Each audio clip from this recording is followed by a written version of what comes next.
Ce week-end marque la journée mondiale des lépreux. En Nouvelle-Calédonie, le taux d'incidence est en baisse constante, nous affirme le gouvernement, mais de nouveaux cas sont encore détectés chaque année.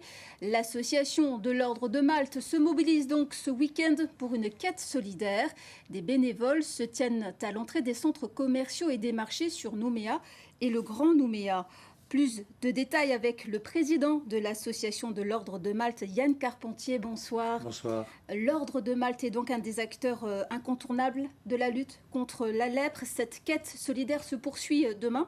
Les fonds récoltés vous permettront d'assurer quel type d'action? En fait, il faut bien voir que c'est une quête mondiale et donc l'argent est collecté dans à peu près 120 pays dans le monde, hein, dans le même moment.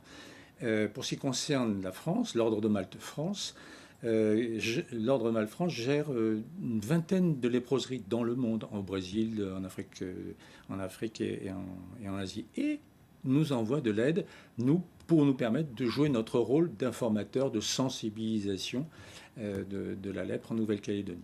Selon la direction des affaires sanitaires et sociales du gouvernement, en 2020, 10 nouveaux cas ont été diagnostiqués et seulement 3 cas en 2021, faute de moyens et de personnel pour effectuer un dépistage actif à cause du Covid. Que vous évoquent ces chiffres? Alors, il faut être très clair, de l'inquiétude.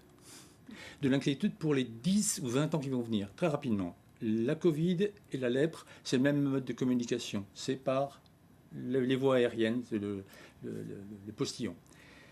La Covid, c'est 4-5 jours, et ça éclate. La lèpre, c'est de 2 à 20 ans. C'est-à-dire pendant 2 à 20 ans, la personne est porteuse. Non seulement elle communique, mais en plus, ça ne va pas se déclarer. Ça va venir le titiller, ça va être douloureux, mais ça va disparaître, etc. Et ça va mettre 20 ans à se cultiver. Et donc la personne n'a pas vraiment... Pourquoi voulez-vous qu'elle ait l'idée d'aller voir le médecin si c'est juste gênant? Le problème, c'est que les nerfs commencent à être mangés, la peau commence à être mangée, et quand il aura trop mal, ce sera trop tard, ce sera irréversible. Donc là, pour répondre à votre question, où est l'inquiétude?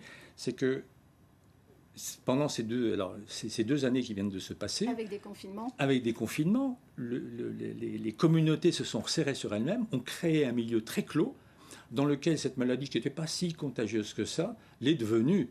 Parce que les gens sont restés les uns contre les autres.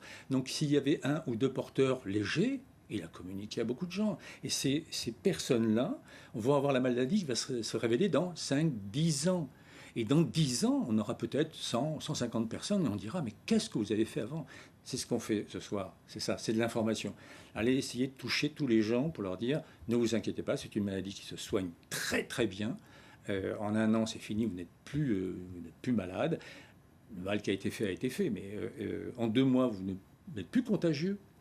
Le problème, il est ne pas attendre. Voilà, c'est ça le problème. Tout est fait, juste un tout petit mot, parce que l'ADAS a fait un travail assez remarquable. Le docteur Franz Stiel et Vanessa Top ont édité un petit ouvrage qui vraiment a été distribué dans toute la Calédonie. Tous les milieux médicaux de Nouvelle-Calédonie savent désormais se repérer face à la lèpre. Une tache, ce n'est plus un problème dermatologique, c'est peut-être la lèpre. Donc, vous voyez, eux, ils savent. Il suffit juste que le patient vienne voir le docteur. S'il ne le fait pas, on n'aura jamais de chiffres. Et pour vous aider dans votre mission de prévention, quel serait le rôle des médias Alors, si tant est que ça puisse déjà toucher tous ceux qui lisent les journaux, qui écoutent la radio, qui regardent la télévision. Ce serait de faire des informations de vulgarisation, parce que je vous assure, c'est pas très compliqué, mais c'est juste d'avoir des réflexes en disant « Oh, dis donc, ta petite truc là, t'as été voir un médecin? Attends pas. » Effectivement, il n'attend pas et le médecin lui dira oui, non, et ça sera définitif. Yann Carpentier, merci d'être venu ce soir. Donc on le rappelle, la lèpre est une maladie qui se soigne et dont on guérit. Des informations à retrouver sur notre site internet, La Première ANC. Un mot rapidement. Juste pour remercier les Calédoniens pour leur générosité, parce que chaque année, on est touché de leur générosité. Merci à eux. Merci Yann Carpentier.